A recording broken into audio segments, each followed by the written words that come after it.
नमस्कार, स्वागत है आप सभी को। आज की विषय है मृत्यु अटल सत्य है। एक चतुर व्यक्ति को काल से बहुत डर लगता था। एक दिन उसे चतुराई सूझी और उसने काल को अपना मित्र बना लिया और उससे कहा, मैं तुम किसी को भी नहीं छोड़ते हो, किसी दिन मुझे भी काल में धर लोगे। काल ने कहा, सृष्टि के नाटक का यह शाश्वत नियम है, इसलिए मैं मजबूर हूँ। आप मेरे मित्र हैं, मैं आपकी जितनी सेवा कर सकता हूँ करूँगा ही। आप मुझसे क्या आशा रखते हैं बताएं। चतुर व्यक्ति ने कहा, मैं इतना ही चाहता हूँ कि आप मुझे लेने पधारने के कुछ दिन पहले एक पत्र अवश्य लिख देना, ताकि मैं अपने बाल बच्चों को कारोबार की सभी बातें अच्छी तरह से समझा दूँ और स्वयं भी भगवान के भजन में लग जाऊं। काल ने प्रेम से कहा, यह कौन बड़ी बात है, मैं एक नहीं आपको 4 पत्र भेज दूंगा। मनुष्य बड़ा प्रसन्न हुआ और सोचने लगा कि आज से मेरे मन से काल का भय भी निकल गया। मैं जाने से पूर्व अपने सभी कार्य पूर्ण करके जाऊंगा तो देवता भी मेरा स्वागत करेंगे। दिन बीतते गए, आखिर मृत्यु की घड़ी आ पहुंची। काल अपने दूतों सहित उस चतुर व्यक्ति के समीप आकर कहने लगा, आपके नाम का वारंट मेरे पास है। मित्र चलिए, मैं सत्यता और दृढ़ता पूर्वक अपने स्वामी की आज्ञा का पालन करते हुए एक क्षण भी तुम्हें और यहीं नहीं छोड़ूंगा।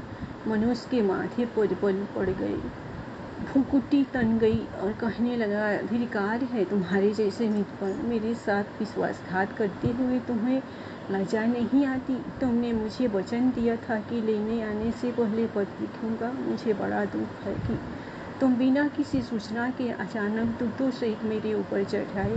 मित्रता तो दूर रही, तुमने अपने वचनों को भी नहीं निभाया। काल हंसा और बोला, मित्र इतना झूठ तो न बोलो, मेरे सामने ही मुझे झूठा सिद्ध करते रहो। मैंने आपको एक नहीं 4 पत्र भेजे, आपने एक भी उत्तर नहीं दिया। मनुष्य ने चौंक कर पूछा, कौन से पत्र?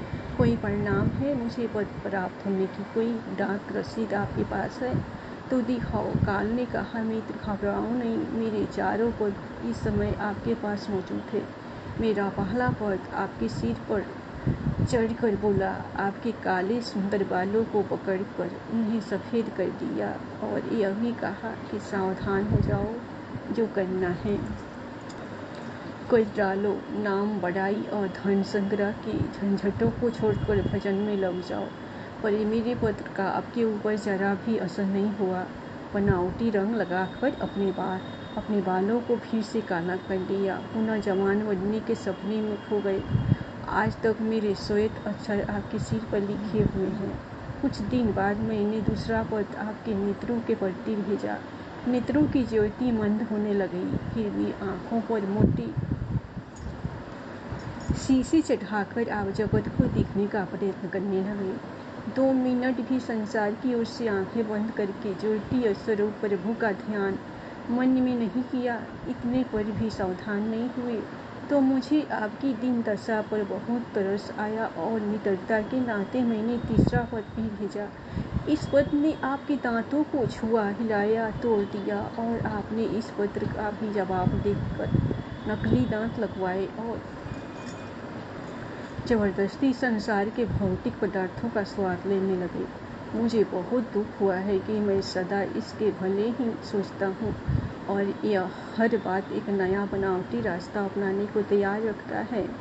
अपने अंतिम पत्र के पत्र में मैंने रोग, कलेश तथा पीड़ाओं को भेजा, परंतु आपने अहंकार व सब अनसुना कर दिया। जब मनुष्य ने काल के भेजे हुए पत्रों को समझा तो फुट फुट कर रोने लगा और अपने विपरीत कर्मों पर पश्चाताप करने लगा। उसने स्वीकार किया कि मैंने गफलतपूर्वक चेतावनी भरे इन पत्रों को नहीं पढ़ा। मैं सदा यही सोचता रहा कि कल से भगवान का भजन करूंगा, अपनी कमाई अच्छे शुभ कार्यों में लगाऊंगा, पर वह कल नहीं आया। काल ने कहा, आज तक तुमने जो कुछ भी किया राम रंग, स्वार्थ और भोगों के लिए किया।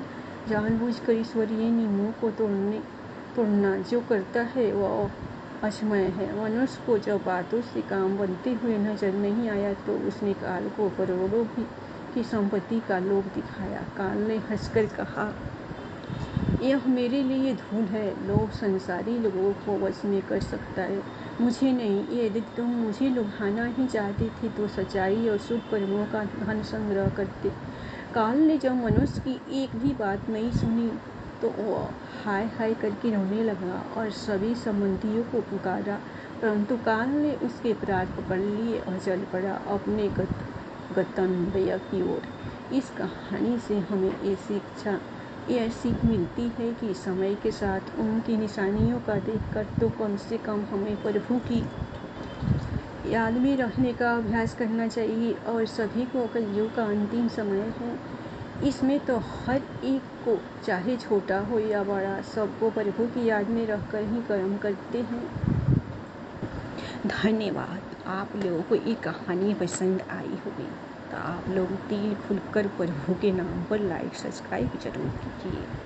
हर हर महादेव। जय श्री राम। लक्ष्मी नारायण की जय हो।